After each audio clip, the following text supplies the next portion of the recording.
Colonel Oliver North and Dr. Ben Carson. That and much more on this busy news night tonight on Hannity.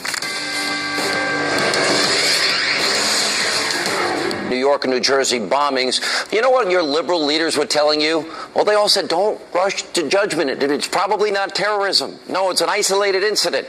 They're not connected, even though they all happen to have flip phone cell triggers just by coincidence. Watch this.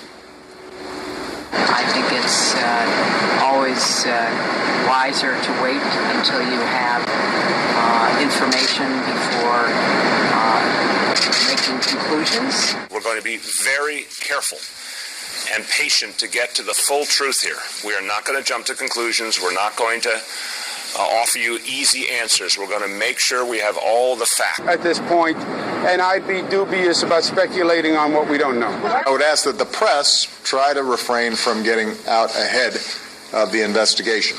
It does not help if false reports or incomplete information is out there. All right, here with reaction now is the host of War Stories, Lieutenant Colonel Oliver North. Colonel, once again, the mysterious reluctance, resistance, man-caused disasters, overseas contingencies, workplace violence, and now we're threading a new needle here. This was an intentional act. It was intentional. A bomb being set. Geez, talk about stating the obvious. And then we have Josh Earnest saying it's a narrative war. I would commend to him to pay a little attention to all the bodies that come back draped with American flags. Look, I've got the answer for them. And I don't want to take a second from Ben Carson because I know he's up next. Here's the slogan for the next Commander-in-Chief of the United States of America. Stop the jihad. It doesn't matter the trade name, ISIS, Al-Qaeda, Al-Shabaab, Boko Haram, Abu Sayyaf. All of them are just different trade names for these franchises from hell. All of them pushing the same product, death to infidels like us. Here's how to stop the jihad being waged against us. Number one, it's not enough to condemn in the strongest terms or beg for more time or investigations. We stand shoulder to shoulder. That's baloney, and the jihadis know it. Number two, stop guessing about whether the perps are directed, inspired, radicalized, or lone wolves. They're all jihadis. Pledge to stop the jihad. Number three, Commander-in-Chief has to lead Western leaders to no jihadi safe havens where self-proclaimed leaders like al-Baghdadi and Zawahiri can create their own propaganda. Number four, they have to be killed. And when they're killed, don't hold a press conference to show pictures of POTUS and his pals wringing their hands in the sit room. Number five, forge a Sunni, Kurd, Egyptian, Jordanian, UAE, Saudi force to end the Syrian civil war and keep the peace. Number six, the next Commander-in-Chief has to cancel the Iran nuke deal and break the perception that the United States is joined at the hip with the Ayatollahs in Tehran. It will deny a hot-button issue to all jihadis. Number seven, keep Gitmo open, try enemy combatants in military tribunals, stop the unvetted refugees from entering the United States, and start a public diplomacy program like we did against the Soviet Union with Solidarity, Radio Liberty, Radio Freedom. And finally, just like the mayor just said a moment ago, America's mayor was right. Reactivate the surveillance programs like New York Police Department Commissioner Kelly created back when he was mayor and that de Blasio abandoned. There's the 8 ways. And by the way, the only way those things, and I agree wholeheartedly with all 8 on your list, that's going to happen is if Donald Trump is elected, because Hillary won't do it. Let me give you another example. She not only screwed up, voting for the Iraq war, then giving a date of return, and then saying, oops, sorry, we made a mistake. Sorry about your sons and daughters dying. I'm sorry about you being disfigured and losing your legs and your arms. We have to learn from that. But she's made a lot of mistakes. Then we've got Iraq, Afghanistan, and we've got Syria. Then you've got, of course, the Russian reset. She hasn't done anything with North Korea. Add to that, though, Donald Trump met tonight with President al-Sisi of Egypt. And Hillary, though, and Obama, they supported the former Muslim Brotherhood head by a guy by the name of Morsi and gave him F-16s, tanks, and $1.5 billion taxpayer dollars, a guy that once referred to the Israelis and Jews as descendants of apes and pigs. Is there any place, foreign policy-wise, that you can point to where she has a success story to tell? Yes, she traveled to more places than any previous That's not a Secretary success of story. State. That's part of her legacy. Look at, Sean, we cannot undo the damage that these people have done in the last 8 years. What we can do is rectify it. And the ways you rectify that is having a foreign policy that's America first. I'm not trying to quote a campaign, and that supports the ideals of the American people. We don't have that today. One of the big reasons why the disconnect that's occurred is because the folks who've been running our government for the last 8 years are in nirvana. Look at the way they talk. They don't want to make a conclusion about a bomb going off, for crying out loud. I mean, everything that they have done has been done wrong. We can't undo what they did, but we can fix it. Well, I agree, Colonel.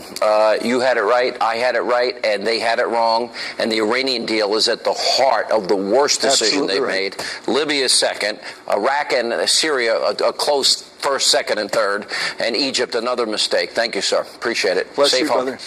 Appreciate you. All right, joining me now, former 2016 presidential candidate, Dr. Ben Carson. Dr. Carson, what is your reaction to this mysterious reluctance and resistance to say the words radical Islam? Why is that so hard? I believe it's the loss of common sense. People are so caught up in their political correctness that they lose control of rational thinking. And unfortunately, this is exactly what the radical Islamists want. The memorandum of understanding that was uncovered during the Holy Land Foundation trial, they found this memorandum, and it talked about civilization jihad, how they would be able to take over here, and they would use our political correctness against us. It really is quite silly, and it seems like all we have to do is look at Europe, look at France, look at Germany. Can we learn from their mistakes, or do we have to make the same mistakes over again? It really is just maddening how we've completely lost our senses. And this whole thing about profiling, forget about the label. People are so concerned about the label. If you know there's a mass murderer who's 7 feet tall and has green eyes, and you're in a room full of people, which ones are you going to look for? You're going to look for the tall ones with green eyes. Doesn't mean that every tall one with green eyes is the one, but certainly that's the group that you need to be concentrating on. That's common sense. Dr. Carson, we're 50 days away from Election Day, tonight, 50 days. So I view this as one of the biggest choice elections. Number one, Supreme Court, or no vetting, a wall, as Trump wants, or a bridge in what Hillary wants. Saying radical Islam, not being able to say it.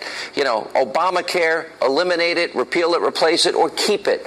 On so many big issues, education, energy independence. Absolutely. These are deep and profound differences between these two candidates. What do you say to those Republicans that have been sabotaging and undermining Donald Trump, and I would argue helping Hillary Clinton in the process? I would say to them, this is not going to be a 4 or an 8 year issue.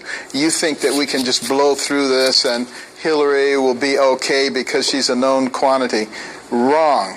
The problem here is that when you get the federal court system and the Supreme Court in the hands of those radicals, it will be there for a generation or two. At and least. The United States will never be the same again. I don't know That's if we what they recover. need to understand.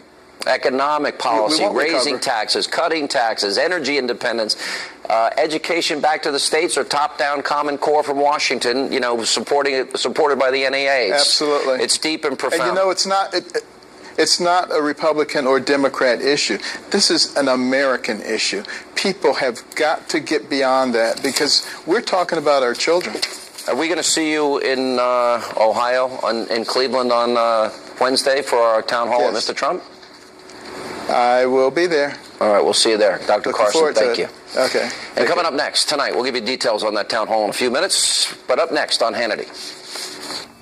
We want people to come into our country, but they have to come in legally through a process, and we need extreme screening. After a wave of terror attacks right here on U.S. soil, Donald Trump is calling for extreme vetting of refugees and immigrants. We'll check in with